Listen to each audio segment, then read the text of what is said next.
Om Namo Bhagavate Vasudevaya. Narayanam Namaskritya Naram Chaiva Narottamam Devim Saraswatim Vyasam Tato Jayamudite Nashtaprayeshu Bhadreshu Nityam Bhagavata Sevaya Bhagavati Uttam Shloke Bhaktir Bhavati Nashtaki. So continuing with the discussion on Srimad Bhagavatam, Canto 8, Chapter 22, Bali Maharaj surrenders his life, text 21 onwards. So Bali Maharaj is arrested. First he offered prayer, then Prahlad Maharaj came. Lord Brahma is offering now, but in between, Bali Maharaj's wife, Vindhyavali, offered prayers. And she was like, it was Bali Maharaj's fault. He thought he is the proprietor. Nothing belongs to us. How he can even give charity? So now Lord Brahma is speaking. Shri Brahma Vacha Bhut Bhavan Bhutesha Deva Deva Jagannamaya Munchanam Harit Sarvasvam Nayam Arhati Nigraham. Lord Brahma said, O well-wisher and master of all living entities, O worshipable deity of all the demigods, O all-pervading personality of Godhead, now this man has been sufficiently punished, for you have taken everything. Now you can release him. He does not deserve to be punished more. When Lord Brahma saw that Prahlad Maharaj and Vindhyavali had already approached the Lord to ask mercy for Bali Maharaj, he joined them and recommended Bali Maharaj's release on the grounds of worldly calculations. Kritsnate anena datta bhurloka karmarjitaschaye niveditam cha sarvasvam atma vikla vyadhya. Bali Maharaj had already offered everything to your lordship. Without hesitation, he has offered his land, planets, and whatever else he earned by his pious activities, including even his own body.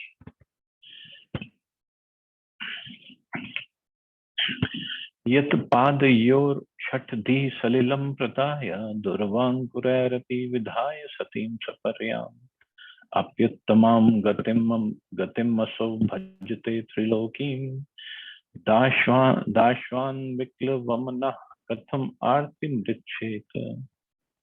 By offering even water, newly grown grass, or flower, birds at a lotus feet, those who maintain no mental duplicity can achieve the most exalted position within the spiritual world. This Bali Maharaj, without duplicity, has now offered everything in the three worlds. How then can he deserve to suffer from arrest? So this is what Brahma is saying. You are just pleased if somebody offers you little water, newly grown grass, or flower birds. Here Bali Maharaj has given you everything, the whole universe, and his body also. So please be merciful. In Bhagavad Gita it is stated, Patram Pushpam Phalam Doyam. The Supreme Personality of Godhead is so kind that if an unsophisticated person with devotion and without duplicity offers at the lotus feet of the Lord a little water, a flower, a fruit, or a leaf, the Lord accepts it. Then the devotee is promoted to Vaikuntha, the spiritual world. Brahma drew the Lord's attention to this subject and requested that he release Bali Maharaj, who was suffering, being bound by the ropes of Varuna and who had already given everything, including the three worlds and whatever he possessed. Shri Bhagwan Vacha Brahmanyam Anugrinami Tadvisho Vidno Amyaham Yanmadaha Purusha Stabdho Lokam Mam Chavamanyate. The Supreme Personality of Godhead said, My dear Lord Brahma, because of material opulence, a foolish person becomes dull-witted and mad. Thus, he has no respect for anyone within the three worlds and defies even my authority. To such a person, I show special favor by first taking away all his possessions. A civilization that has become godless because of material advancement and opulence is extremely dangerous. Because of great opulence, a materialist becomes so proud that he has no regard for anyone and even refuses to accept the authority of the Supreme Personality of God. The result of such a mentality is certainly very dangerous. To show special favor, the Lord sometimes makes an example of someone like Bali Maharaj, who was now bereft of all his possessions.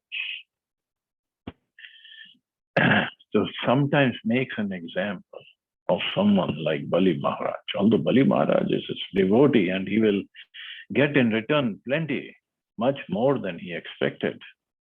But the Lord has to present as an example for all of us to follow. That one should not become proud or mad because of his material opulences. But this is what happens. Any opulence one has, and then he becomes so proud that basically he wants to compete with the Supreme Personality of Godhead.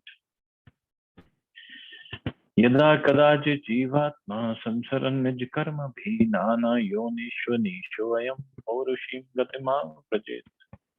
While rotating in the cycle of birth and death again and again in different species because of his own fruitive activities, the dependent living entity, by good fortune, may happen to become a human being. This human birth is very rarely obtained.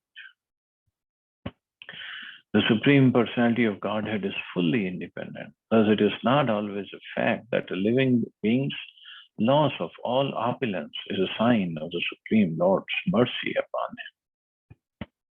So it's not always a fact. Sometimes we might lose it because of our karma. The Lord can act any way he likes. He may take away one's opulence or he may not. There are varieties of forms of life, and the Lord treats them according to the circumstances as he chooses.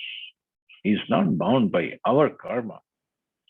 Generally, it is to be understood that the human form of life is one of great responsibility. Purusha prakriti sthohi bhukte prakriti janavana.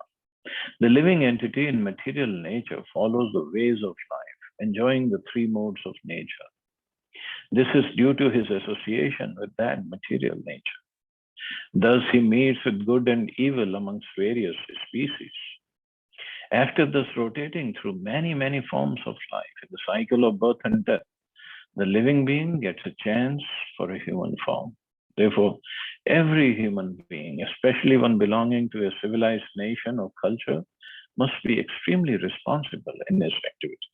He should not risk degradation in the next life, means going down in some other species. Because the body will change, tatha dehantar vraptir. We should be extremely careful to see to the proper use of life as a purpose of Krishna consciousness. The foolish living entity declares freedom from all control, but factually he is not free.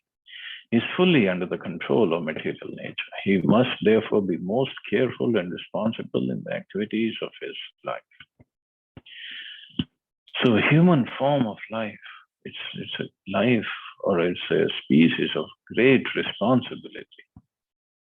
So one has to act very responsibly and try to become God conscious, not just waste it. Janma karma vayo rupa vidyashwarya dhanadiphi yadyasya na bhavet stambhas tatraya madanugraha.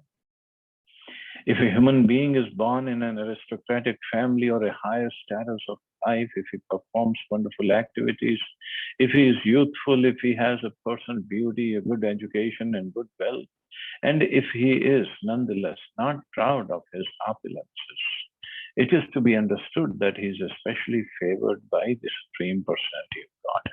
So even after having everything, he is not proud. Then he is understood to be especially favored.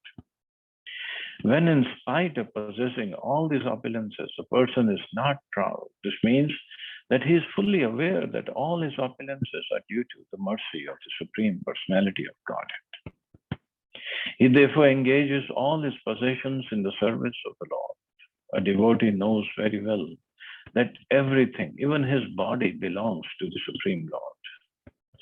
If one lives perfectly in such Krishna consciousness, it is to be understood that he is especially favored by the Supreme Personality of God. The conclusion is that one's being deprived of his wealth is not to be considered the special mercy of the Lord. If one continues in his opulent position but does not become unnecessarily proud, falsely thinking that he is a proprietor of everything, that is the Lord's special mercy. So if somebody is still proud of his opulent position, then what is Krishna going to do? He has to take away it. Otherwise, he doesn't want to put his devotees through some terrible situations. Manas tambha nimittanam janmadinam samantataha sarvashreya pratipanam hanta muyena matparaha.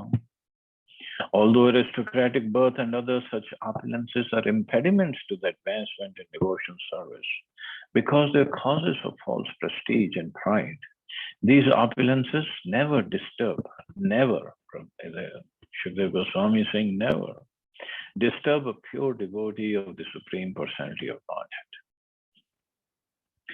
Devotees like Dhruv Maharaj, who was given unlimited material opulence, have the special mercy of the Supreme Personality of Godhead.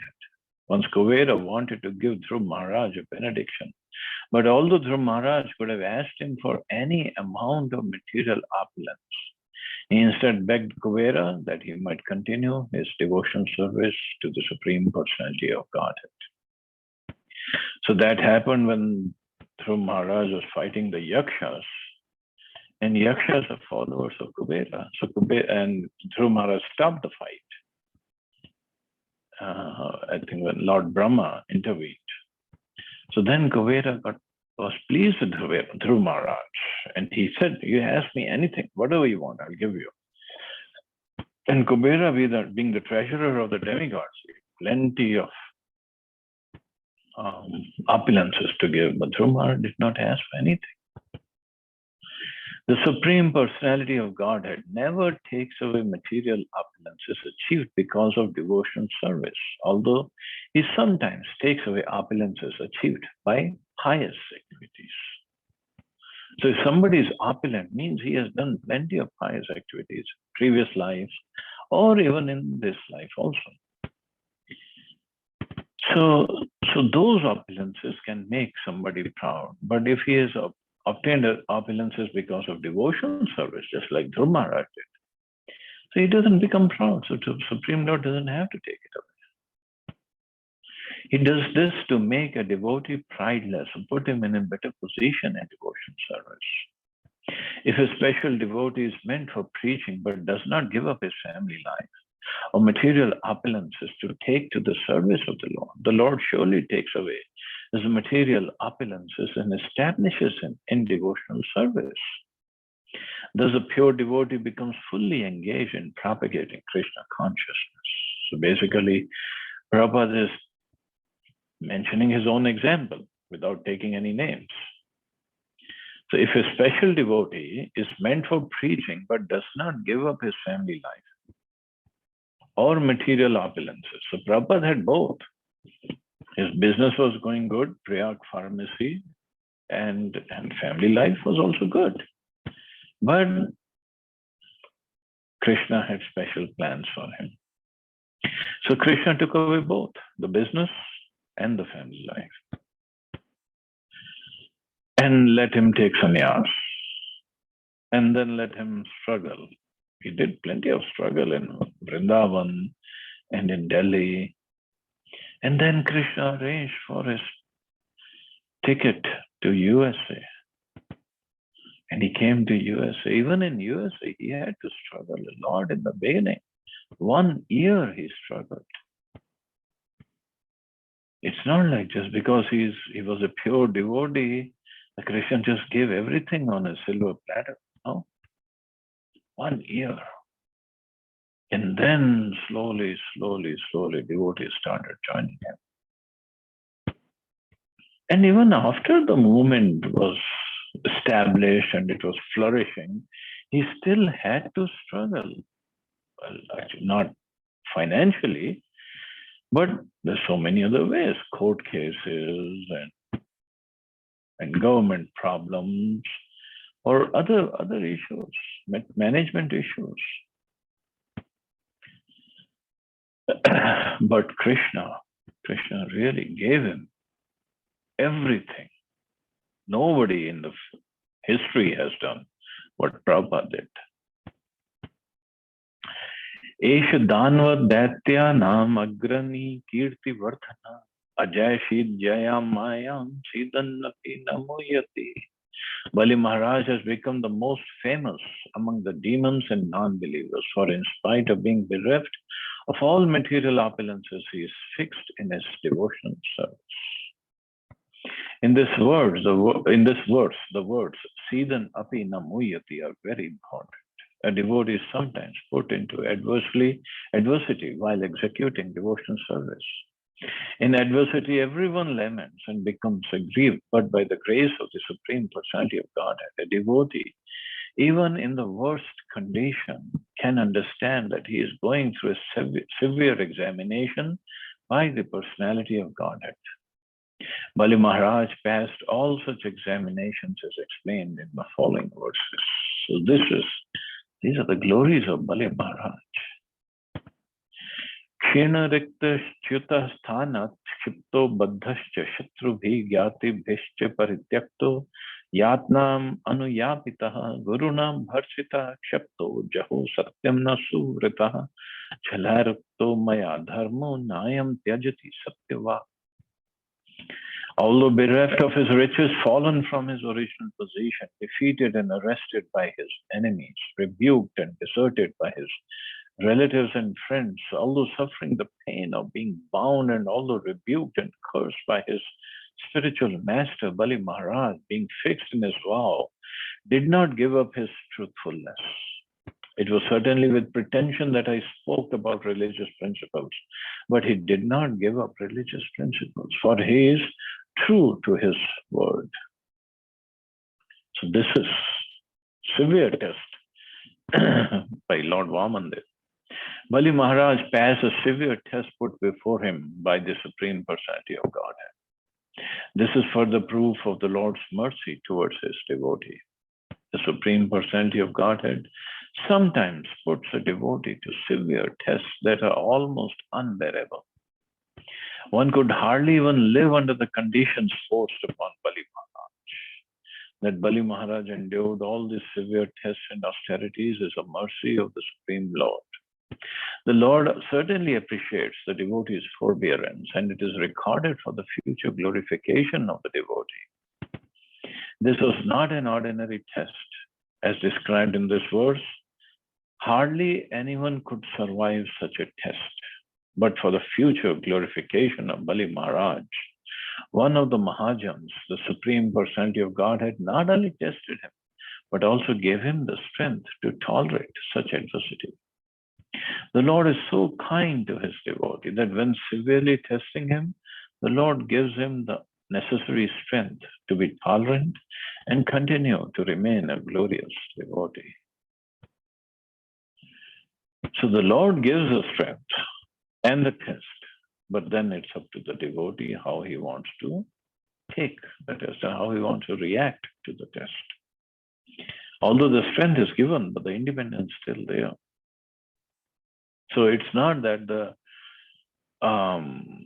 Lord always gives the strength. He gives the strength, but it's still the independence. It doesn't mean the devotee is always going to pass the test, because so many devotees have failed. But even that failure is glorious. Just like we just read about Lord Shiva and Mohini Murti. By the way, Archana Mataji asked this question, that was Mohini Murti what Lord Shiva saw, it was the same as Mohini Murti who gave the nectar? That time I said no, but later I read and I asked the question and it was the same. Mohini Murti was the same. So anyway, so Lord Shiva, following Mohini Murti, he got bewildered, he got illusioned. And then he was proud of the Lord that only it was Lord Vishnu who could bewilder me, nobody else. So we can say Lord Shiva failed. He didn't fail. Okay, it was Lord Vishnu's Maya is so strong, and that was his Yog Maya. So anything can happen. And devotees are always, Lord is very merciful, and devotees always glorifying the Lord, no matter what happens. Esh me prapita sthanam dushprapam amarairapi savarnerantarasayam bhavitendro madashraya. The Lord continued, because of his great tolerance, I have given him a place not obtainable even by the demigods. He will become king of the heavenly planets during the period of the Manu name known as Savarni. Means that's the 8th Manu. Means we are in the 7th Manu time period. So next Manu, Bali Maharaj will become Indra. This is the mercy of the Supreme Personality of Godhead. Even if the Lord takes away devotees' material opulences, the Lord immediately offers him a position of which the demigods cannot even dream of. There are many examples of this in the history of devotion service. One of them is the opulence of Sudama Vipra. Sudama Vipra suffered severe material scarcity, but he was not disturbed and did not deviate from devotion service. Thus, he was ultimately given an exalted position by the mercy of Lord Krishna. Here, the word Madhashraya is very significant because the Lord wanted to give Bali Maharaj the exalted position of Indra. The demigods might naturally have been envious of him and might have fought to disturb his position. But the Supreme Personality of Godhead assured Bali Maharaj that he would always remain under the Lord's protection. Madhashraya. So he will become Indra because he wanted to take the position of Indra, and he gets the mercy of the Lord also at the same time. Tavat sutal madhyastam vishwakarma vinirmitam yadadheyo vyadhyascha klamastandra parabhava nopasarga nivasatam sambhavanti mamekshaya. Until Bali Maharaj achieves the position of King of Heaven, he shall live on the planet Sutal, which was made by Vishwakarma according to my order. Because it is especially protected by me, it is free from mental and bodily miseries, fatigue, dizziness, defeat, and all other disturbances. Bali Maharaj, you may now go live there peacefully. So, for the rest of the time period of Vavasvat Manu, I don't know when this pastime happened, Vavasvat Manu rules for 71 Chaturyugas. For the rest of the time period, Bali Maharaj will be at Sutaloka. Vishwakarma is the engineer or architect of the palatial buildings in the heavenly planets. Therefore, since he was engaged to construct the residential quarters of Bali Maharaj, the buildings and palaces on the planet Sutal must at least equal those on the heavenly planets. A further advantage of this place designed for Bali Maharaj was that he would not be disturbed by any outward calamity. Moreover, he would not be disturbed by mental or bodily miseries. Means he won't get old or diseased.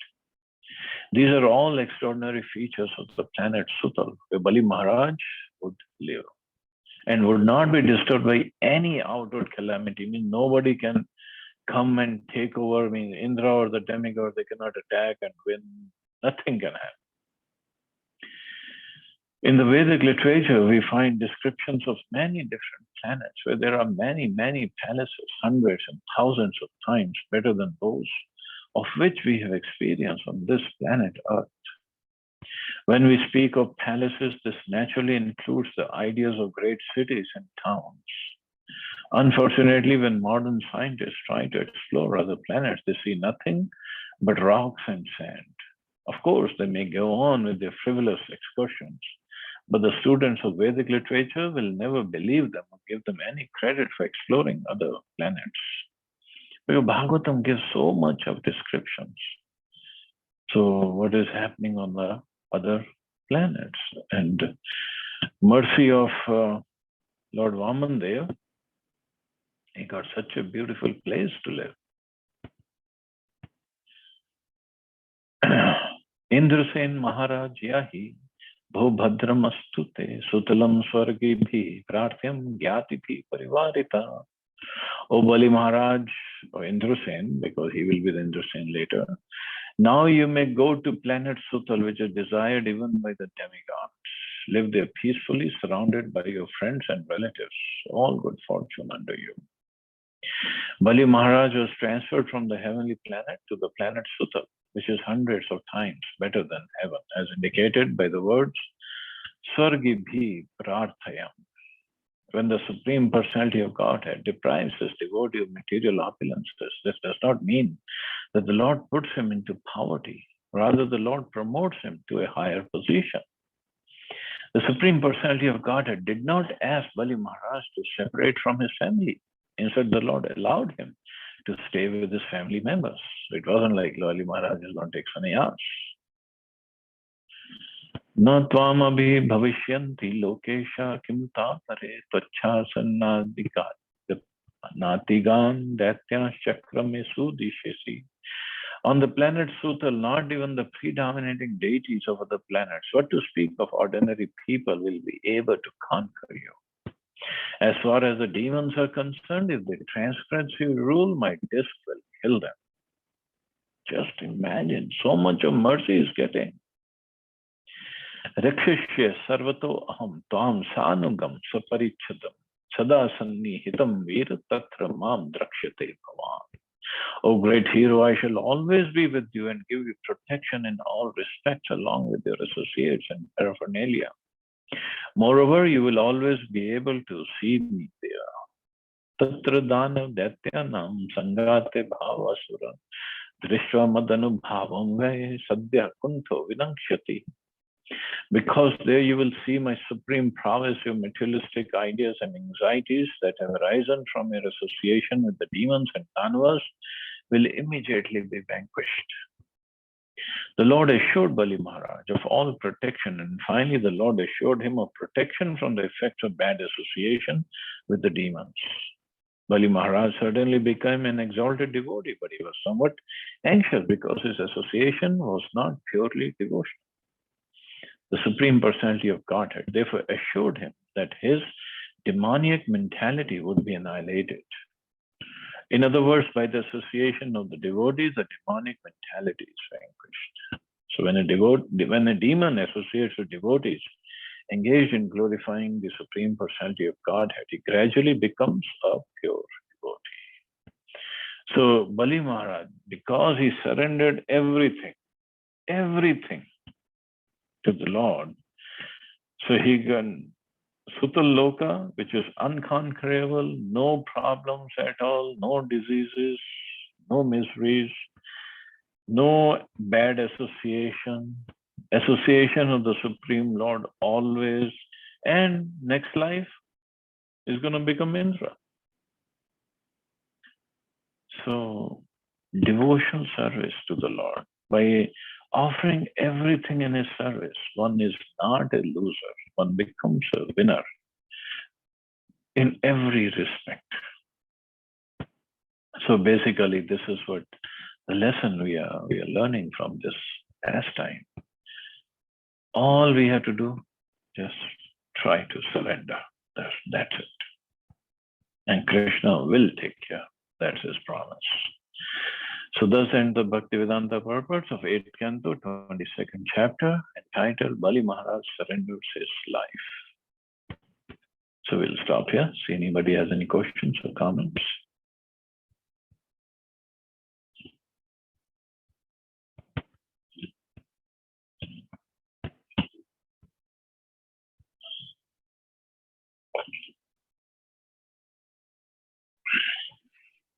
Thank you, Prabhuji. Hare Krishna.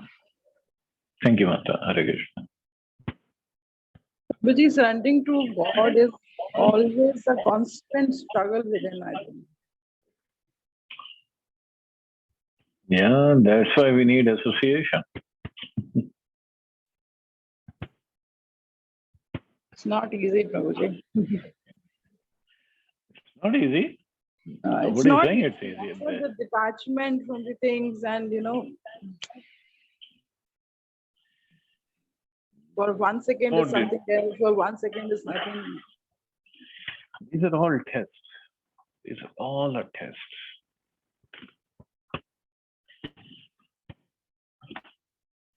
But the tests are for our purification, that's all. So we develop more and more faith in the Lord, and Lord will take care. That's what He's going to do. That's what He does always. So don't worry.